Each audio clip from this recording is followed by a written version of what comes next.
বিদ্রোহীদের আক্রমণের মুখে রাজধানী দামেস্ক ছেড়ে পালিয়েছেন সিরিয়ার স্বৈরশাসক প্রেসিডেন্ট বাশার আল আসাদ।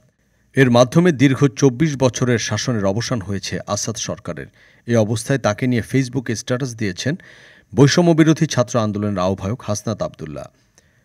৮ ডিসেম্বর তিনি লিখেছেন, রাজনৈতিক পরিসরে যখন আওয়ামী লীগকে ক্ষমা করে দেওয়ার প্রসঙ্গ ওঠে তখন আমি ইউটিউবে জুলাই আগস্ট মাসের খবরগুলো দেখি। এসব দেখার পর জলপাই রঙের উর্দি পরা দেশপ্রেমিক অফিসার ও সৈনিকদের জন্য গভীর অনুতাপ অনুভব করি।